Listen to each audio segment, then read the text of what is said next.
आज हम पढ़ेंगे 9th क्लास एनसीईआरटी का चैप्टर नंबर 1 नंबर सिस्टम। जैसे हमने प्रीवियस क्लासेस में पढ़ा ये नंबर्स के बारे में, तो इस चैप्टर में उन्हीं सब का यूज़ है जो हमने अपनी प्रीवियस क्लास में पढ़ा था। तो हम एक छोटा सा रिकॉल कर लेते हैं उसका, जैसे नेचुरल नंबर क्या होते हैं, होल नंबर क्या होते हैं, वो सारी चीज़ें। तो आइए ये चैप्टर शुरू करने से पहले एक छोटा सा रिवीजन कर लेते हैं अपनी प्रीवियस क्लास का। First of all natural number. Natural number को हम किससे डिनोट करते हैं? n से। तो नेचुरल नंबर क्या होते हैं? सारे काउंटिंग नंबर्स को क्या बोलते हैं? Natural number. जैसे 1 2 3 4 एंड सो ऑन। ऐसे ही होल नंबर में आते हैं। होल नंबर को हम किससे डिनोट करते थे? w से। तो होल नंबर में क्या क्या आता है?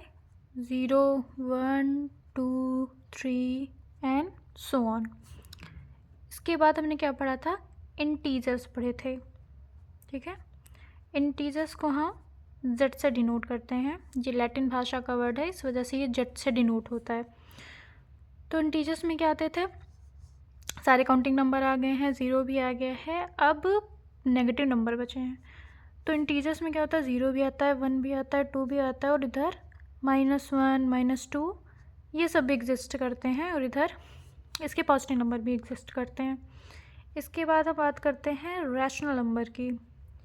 रैशनल नंबर आपने पढ़ा होगा। रैशनल नंबर को क्यू से डिनोट करते हैं। जैसे 1/2 3/4 ये सब कहाँ जाएंगे? ये सब रैशनल नंबर में जाएंगे, ठीक है। अब इसके बाद रैशनल नंबर की एक डेफिनीशन वो हम आगे पढ़ेंगे। फ़िलहाल हमने इतने नंबर्स अपने प्रीवियस क्लास में पढ़ रखा है, तो हम इसके आगे से यहाँ पे शुरुआत करेंगे क्लास 9th में अपने। अब हम अपनी एक्सरसाइज शुरू करेंगे 1.1। इसका पहला क्वेश्चन है, is zero a rational number? Can you write it in the form p/q and where p/q integers are.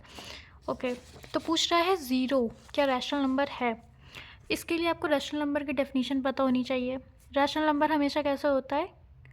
p/q की फॉर्म में होता है, हमेशा p/q की फॉर्म में, जहाँ पर q कभी भी ज़ीरो के बराबर नहीं हो सकता।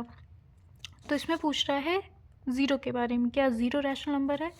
तो ज़ीरो को हम कैसे लिख सकते हैं? ज़ीरो के नीचे 1 लिख सकते हैं, बिल्कुल लिख सकते हैं, क्योंकि कंडीशन क्या है? जो नीचे वाला पार्ट है, जो नीचे वाला पार्ट है ये ज़ीरो नहीं होना चाहिए, तो इसका डिनोमिनेटर ज़ीरो नहीं है।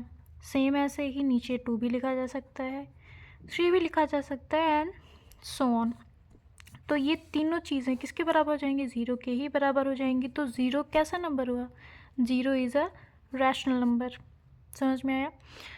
अब इसे आंसर में हम कैसे लिखेंगे? अगर हमें आंसर समझ में आ रहा है तो हम बना के लिख सकते हैं इसको आगे। तो आप एक्सप्लेनेशन में यही लिख दीजिएगा, yes zero it is a rational number because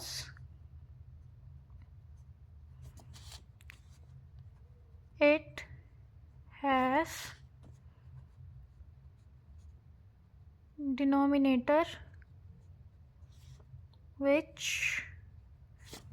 is not equals to 0। Got it? तो ये हमारा क्वेश्चन 1 कंप्लीट हुआ, जो कि बहुत सिंपल था एनसीईआरटी से। बढ़ते हैं अगले क्वेश्चन की तरफ। Find 6 rational number between 3 and 4। कितने रैशनल नंबर में फाइंड करने हैं? 6 रैशनल नंबर। तो इसमें 1 ऐड करो, 7 आया। अब 7 को डिनोमिनेटर में लिख लो, ठीक, सबसे पहले और सबसे लास्ट में। हमें चाहिए कितने रैशनल नंबर? 6। तो बीच में हम 6 नंबर्स के लिए स्पेस छोड़ देंगे, 1 2 3 4 5 एंड 6। सब के डिनोमिनेटर में 7 ही रहने वाला है, ठीक है। ये कुछ प्रोसेस है जो ध्यान में रखना। अब हमें चाहिए किसके किसके बीच? 3 और 4 के बीच। तो यहाँ पे ऊपर हम ऐसा नंबर लिखेंगे कि कटने के बाद 3 ही दे। तो यहाँ पे हम लिख सकते हैं 21। तो 7 3 ज़ा 21, तो ये 3 के बराबर जाएगा, करेक्ट। अब ऐसे ही यहाँ पे हम लिखेंगे 28, 7 4 ज़ा 28, तो ये 4 के बराबर हो जाएगा। अब इन दोनों नंबर के बीच में जो भी नंबर आएगा वो 3 और 4 के ही बीच में आएगा रैशनल नंबर। 22, 23, 24, 25, 26, 27। तो ये जो हमें नंबर मिले, ये मिले हमें रैशनल नंबर बिटवीन 3 and 4। 3 और 4 के बीच में मिला, तो ये हमारा रैशनल नंबर हो जाएगा। Next question, find 5 rational number between 3/5 and 4/5। तो 3/5 में हम क्या करेंगे, 10/10 से मल्टीप्लाई कर देंगे। 4/5 में भी हम क्या करेंगे, 10/10 से मल्टीप्लाई कर देंगे। तो यहाँ पे हमें क्या मिल जाएगा, 30/50, करेक्ट। और यहाँ पे हमें क्या मिल जाएगा, 40/50। अब इसके बीच में हमें कितने रैशनल नंबर चाहिए, हमें चाहिए 5 रैशनल नंबर। 5 नंबर की स्पेस बना लेंगे, ओके। अब इसके बीच में हम कितने भी रैशनल नंबर डाल सकते हैं, 31, 32, 33, 34, 35। इसके आगे भी हम जा सकते हैं, पर अभी हमें रिक्वायरमेंट सिर्फ 5 रैशनल नंबर की है, तो हम इतने ही डालेंगे। हालांकि आपको बता दूं कि 2 नंबर के बीच में इनफाइनाइट रैशनल नंबर्स होते हैं, ये आपने पढ़ा होगा पिछली क्लासेस में। कोई भी 2 नंबर हैं, इनके बीच में इनफाइनाइट रैशनल नंबर होते हैं, पर अभी हमें इस एक्सरसाइज में जितना रैशनल नंबर बोलेगा हमें उतना ही फाइंड करना है, क्योंकि अब आते हैं नेक्स्ट क्वेश्चन पे, क्वेश्चन नंबर 4। ये इस एक्सरसाइज का last question.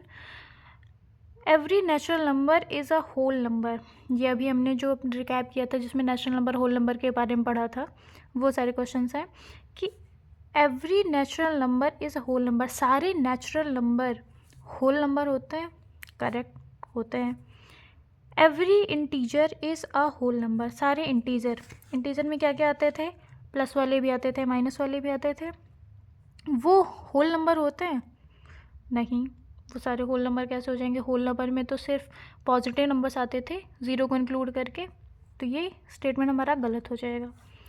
Every rational number is a whole number. सारे रैशनल नंबर जो होते हैं वो होल नंबर होते हैं। Although 2 is a rational number, क्योंकि इसके नीचे हम 1 लिख सकते हैं ना, तो ये p/q की फॉर्म में हो गया। और q equal to non zero होना चाहिए, तो इसके डिनोमिनेटर में 0 भी नहीं है, तो ये हमारा रैशनल नंबर बोला जाएगा। पर every rational number is a whole number. 1/2 हो गया, ये तो होल नंबर की फॉर्म नहीं है ना।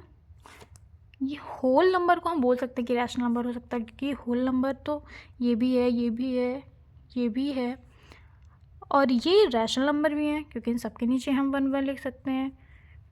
ठीक है, समझ में आ रहा है?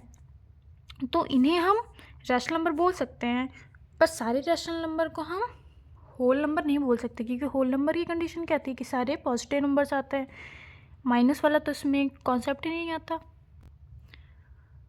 आई होप आपको ये समझ में आया होगा। This is our first video of 9th class NCERT math series.